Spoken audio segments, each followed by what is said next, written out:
In this help video, I'll be showing you how to do a quick wholesale flip analysis. So I'll come over here and add a new property, lead.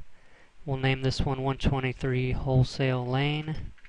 And I'm not going to enter the other values because this is just for the sake of demonstration.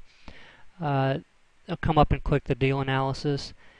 And for a quick wholesale, I had already determined after I looked at the property that it was going to be $10,000 in repairs. So I'll enter that here at the top. Click Save.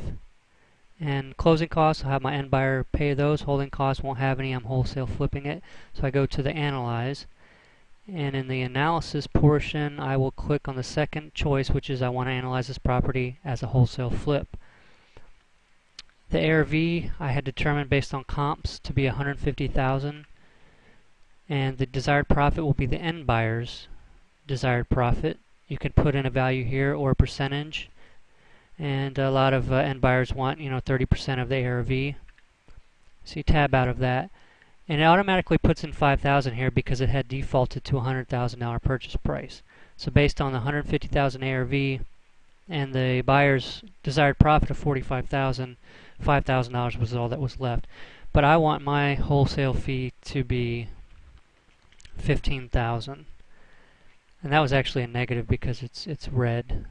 But 15,000 plus is what I want. So the purchase price would, automatically calculated. I would have to buy this house at $80,000 to make it work, and the calculation is done for you down here. With the ARV of 150,000 minus the purchase price of 80, improvements of 10, and end buyer's profit of 45,000 would leave me with my wholesale fee of 15,000. And you can play with it. You change your purchase price with the slider here to adjust what your wholesale fee would end up being. If you paid, 100,000, you're going to lose 5,000 bucks. It just won't work, So as you come over here, you say you get a home run deal and buy it for 50,000. You could ask a wholesale fee realistically of 45,000 and it would be fair. If your end buyer is making what he wants to make and you're able to get such a good deal on the property.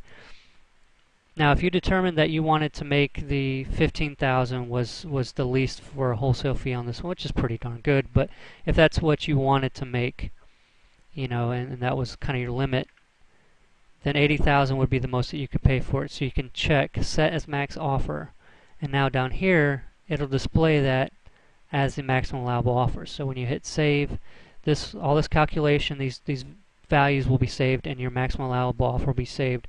So if you leave this property log out, and the seller doesn't agree to your price right away, but maybe he calls you a month later and says, hey, I'll take it for this much, and you just want to quickly come back in and take a look and say, hey, I'd already calculated that my maximum was this, so I can quickly negotiate with them and not have to refigure everything.